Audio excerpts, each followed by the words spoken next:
is no doubt the isolation due to the COVID-19 crisis has been difficult for people here in Ireland. But for me, the isolation hasn't had that much of an impact, as my family and I have always lived in an alternative yet isolated sort of way. Our houseboat is based on the edge of Lough Gill, about 2 kilometres from Sligo town in the west of Ireland. I have lived here all my life. It's always been peaceful here. It's rural, but we are very happy here, surrounded by the water and nature.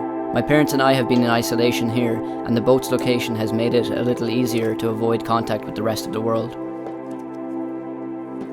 In this crisis, it's very important that we stick to the guidelines.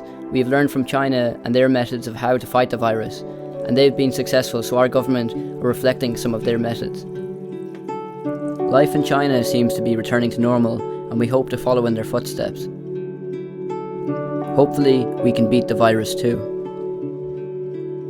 My parents and I still worry though, and going to the supermarket to get groceries is still a high risk for the older generation. We decided that I would go to the supermarket on a weekly basis instead of my parents.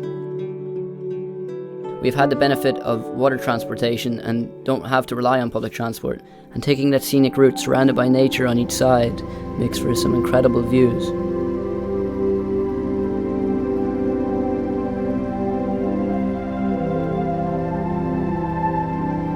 With the lack of human activity on the river, it seems a lot easier to see the local wildlife on these shopping trips.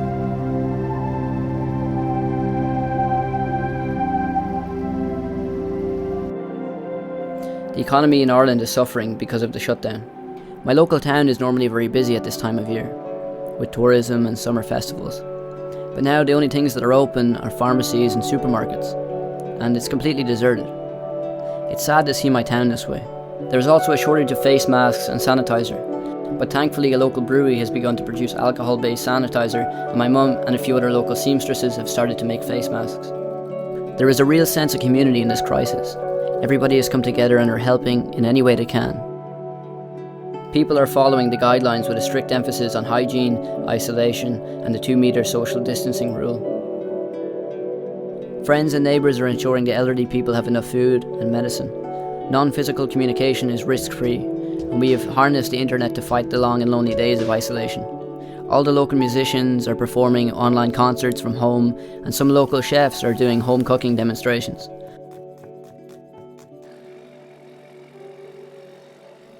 Many people call each other using online video messages and sit by their laptops and chat for hours. In this pandemic, the internet has proven to be a great way to stay connected to the local community.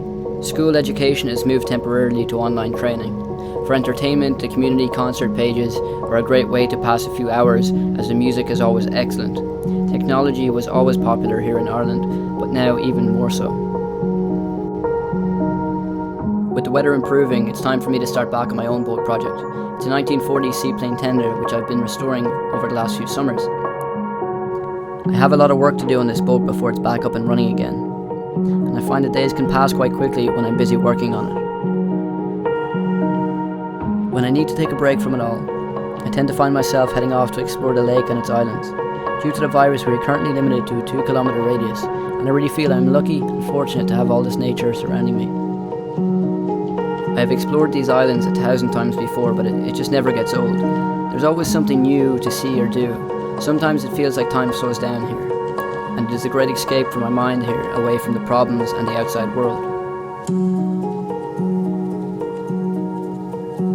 It's coming towards the end of the spring season here in Ireland. The cycles of nature still go on regardless of the pandemic. I look forward to getting back to my job and camera work. I'm a video journalist, but also I like to take photographs of the wildlife here. But you have to be quick to snap a good photo of them. At times I find myself wondering how long this pandemic will last, and I suppose that's the question that's on everybody's mind right now. We all look forward to the day that the travel bans are lifted. It will be a relief when we start to see things return back to normal. I also am really looking forward to being able to socialise with my friends again, but for now all we can do is follow the guidelines, isolate and wait. And for everyone's safety, it's what we have to do.